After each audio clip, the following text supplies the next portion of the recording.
Helicopter বিধ্বস্তে ইরানের president Ebrahim Raisi ও পররাষ্ট্রমন্ত্রী আমির Abdollahian সহ নিহত ৯। অন্তর্বর্তী প্রেসিডেন্ট হচ্ছেন মুখবার। ঢাকা শহরে আগের মতোই ব্যাটারি চালিত রিকশা চলাচলের অনুমতি প্রধানমন্ত্রীর, জানিয়েছেন ওবায়দুল কাদের।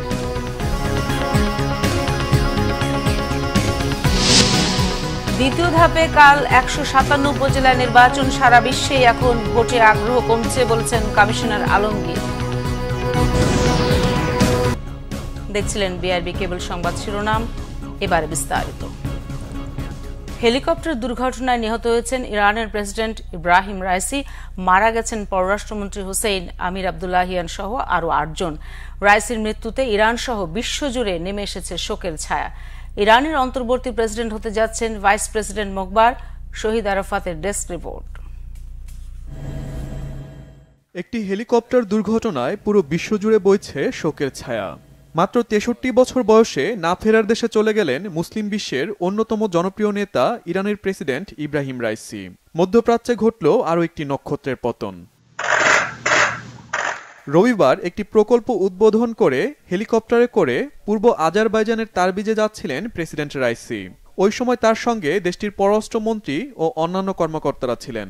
তারবিজে ফেরার পথেই বৈরী আবহাওয়ার কারণে হেলিকপ্টারটি বিধ্বস্ত হয়।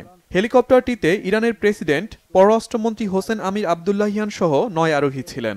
দুর্ঘটনার পরপর উদ্ধার কাজ শুরু হয়, কিন্তু বৈরী আবহাওয়ার কারণে ব্যাহত হয় উদ্ধার কাজ।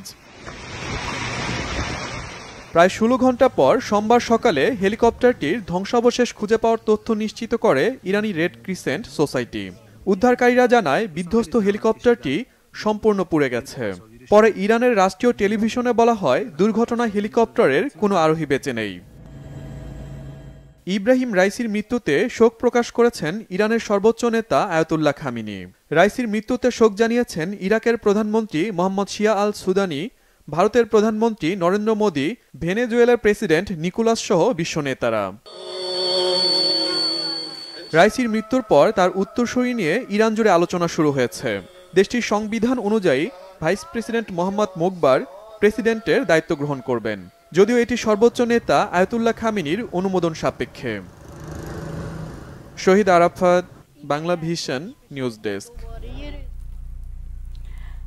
বিশ্ব পরিস্থিতি ও দ্রব্যমূল্য বিবেচনায় শুধু ঢাকা শহরে ব্যাটারি চালিত রিকশা চলাচলের অনুমতি দিয়েছেন প্রধানমন্ত্রী শেখ হাসিনা। দুপুরে বঙ্গবন্ধু অ্যাভিনিউয়ে ওলামা লীগের প্রতিষ্ঠা বার্ষিকীর অনুষ্ঠানে তিনি জানান, ঢাকা শহরে চললেও ২২টি মহাসড়কে আগের মতোই বন্ধ থাকবে ব্যাটারি চালিত রিকশা।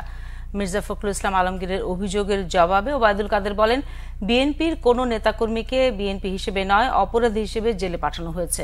অপরাধীদের কোনো দল নেই, তারা দুর্বৃত্ত, সন্ত্রাসী বলে উল্লেখ করেন তিনি।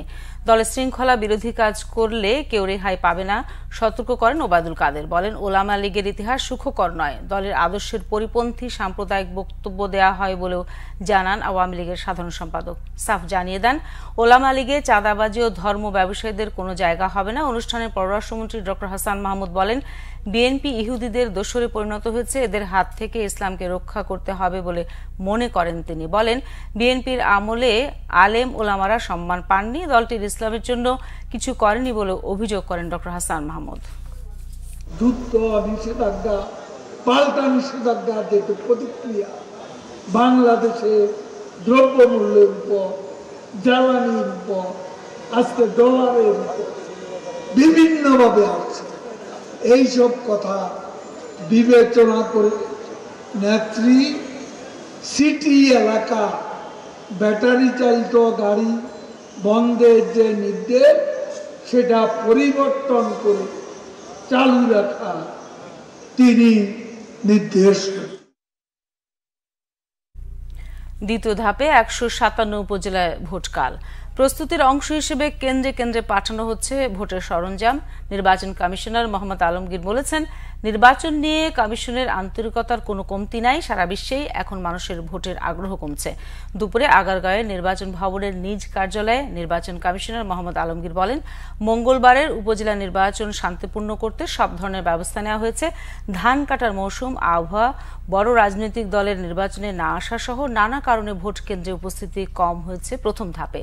নির্বাচন নিয়ে কমিশনের আন্তরিকতার ঘাটতি নেই। তিনি আরো বলেন, ভালো প্রার্থীরা নির্বাচনে অংশ না নিলেও অনেক সময় ভোটাররা কেন্দ্রে যান না। কত শতাংশ ভোট পড়লে নির্বাচন গ্রহণযোগ্য হবে তার কোনো নিয়ম নেই, তা কমিশনের ভাবনা নেই বলে মন্তব্য করেন মোহাম্মদ আলমগীর। আমরা আশা করব যে যেহেতু শান্তিপূর্ণভাবে নির্বাচন হয়েছে গত ধাপেরটা, এই ধাপেরটাও শান্তিপূর্ণভাবে হবে বলে আমরা আশা করি। কারণ আমাদের ওই নির্বাচনের অভিজ্ঞতার আলোকে এবারের যে আইনশৃঙ্খলা রক্ষাকারী বাহিনীর যে সদস্য যারা আছেন তাদের কিভাবে করলে, তাদের দায়িত্ব দিলে তারা আরো সুষ্ঠুভাবে সুন্দরভাবে নির্বাচন করতে পারবেন সেই পরিকল্পনা অনুযায়ী তারা কাজ করে যাচ্ছেন। ভোটের হার বেশি হলে আমরা খুশি, কিন্তু না হলে এটা নিয়ে যে আমাদের খুব উদ্বিগ্ন হওয়ার মতো কিছু নাই। আমাদের জাতীয় নির্বাচন এবং স্থানীয় সরকার নির্বাচন কোনোটাই কিন্তু এই ধরনের কোনো বিধিনিষেধ নাই যে এত পার্সেন্টেজ ভোট না পড়লে সেই নির্বাচনটি আবার পুনরায় করতে হবে বা এটা কাঙ্ক্ষিত না অথবা আমরা খুশি না, এরকম বলা যাবে না। আমরা যে কোনো হার পড়লেই খুশি।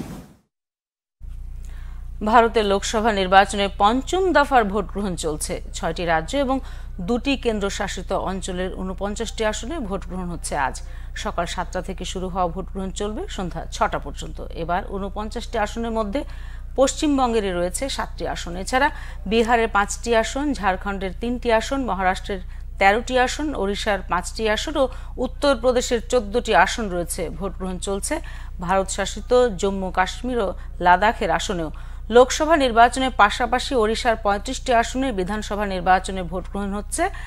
আজ ভাগ্য পরীক্ষা হবে রাহুল গান্ধী, স্মৃতি ইরানি, রাজনাথ সিং, পীযূষ গোয়েল, চিরাগ পাসওয়ান, ওমর আবদুল্লাহ সহ একাধিক নেতার। নির্বাচন কমিশনের তথ্য অনুযায়ী এই দফায় 695 প্রার্থীর ভাগ্য নির্ধারণ হবে। এছাড়া পঞ্চম দফায় মোট 82 জন নারী প্রার্থী প্রতিদ্বন্দ্বিতা করছেন।